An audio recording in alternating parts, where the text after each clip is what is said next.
In a recent video, I talked about the abandoned Marlborough Road station in St John's Wood.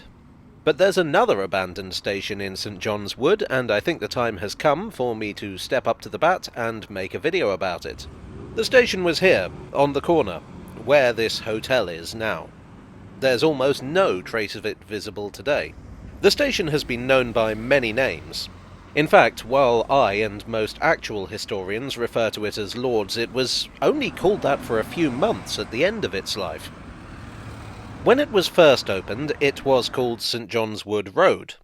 In 1925, it was just St John's Wood. As there is another St John's Wood station, I'm just going to say Lord's in this video. I covered much of the history of the Metropolitan line through this part of London in the video on Marlborough Road, so I'll be brief here. Lord's was opened as a stop on the Metropolitan and St John's Wood Railway, which was a sort of independent, but not really, line from Baker Street to Swiss Cottage, built to enable the Metropolitan to get access to potential commuters in the northwestern suburbs of London. The aim was to get to Finchley Road and Hampstead via two different branches, but that didn't happen. Well, the Met would get to Finchley Road eventually, but not this way. The Metropolitan and St John's Wood would be wholly absorbed by the Metropolitan in 1882. Lord's takes its name, of course, from Lord's Cricket Ground.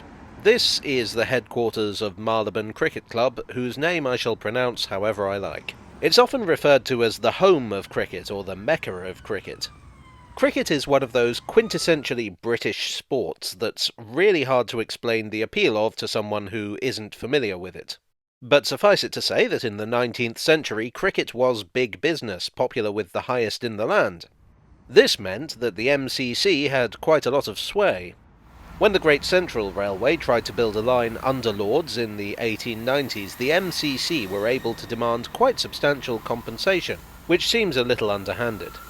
Fortunately, the Metropolitan and St John's Wood don't seem to have had the same problem, and Lord's Station opened on the 13th of April 1868. The station was a small affair, with a couple of platforms and an overall roof. It seemed that the company were a little wide of the mark in terms of the station's capacity. Most of the time, a small station was perfectly adequate for the number of commuters using it. But on match days, the station became badly overcrowded. A couple of solutions were tried.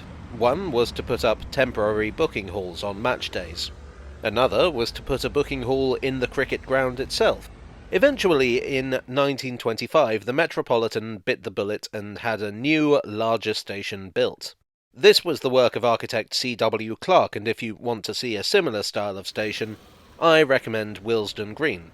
I mention this mostly because I'm tired of looking at that same hotel. Overcrowding was responsible for the upgrading of Lord's, and a different kind of overcrowding would be the death of it. As the Metropolitan expanded further and further to places like Aylesbury, Stanmore, Chesham and Uxbridge, that meant that more and more trains were being routed onto the same pair of lines through Lord's. In desperation, in 1929 they tried closing Marlborough Road and Lord's before 9:40 a.m. and after 5 p.m. I don't know if that did anything for the congestion, but residents were hopping mad that their local station was now useless for getting to work. The Metropolitan fielded a couple of ideas to reduce congestion, but they involved a lot of construction work that they couldn't get authorised. They were stumped. In 1933, the Metropolitan was absorbed by London Transport, who pitched a scheme of their own in 1935. The Bakerloo line had unused capacity. So the idea was to build a new line off the Bakerloo at Baker Street, construct a new tunnel to Finchley Road, replace the old Metropolitan and St John's Wood stations, and finally take the line to Stanmore over. Work began in 1936. The Bakerloo extension was opened on the 20th of November 1939. That same day, Swiss Cottage, Marlborough Road and Lord's were closed. As Marlborough Road and Lord's were both relatively quiet outside of match days, it was decided that one station would do to replace both, St John's Wood. What might seem a little bizarre is that Lord's was renamed in July of 1939. Why would they bother doing that when they knew the station was being replaced? Well, it was thought that it might be useful to have the station there for match days only. But then the Second World War broke out and the project was abandoned, like so many of London Transport's ideas of the 1930s. These days, the only sign of Lord's Station visible at street level is this door giving emergency access to the track. The building actually lasted quite a long time, all the way until 1969, when it was demolished to make way for the current hotel. It seems that after only a century, it was finally over.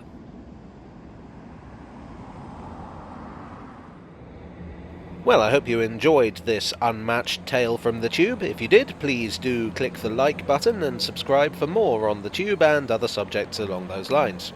I'd like to do a video on St. John's Wood in the not-too-distant future, so if you'd like to see that, you may wish to click on the bell icon to be informed when that drops.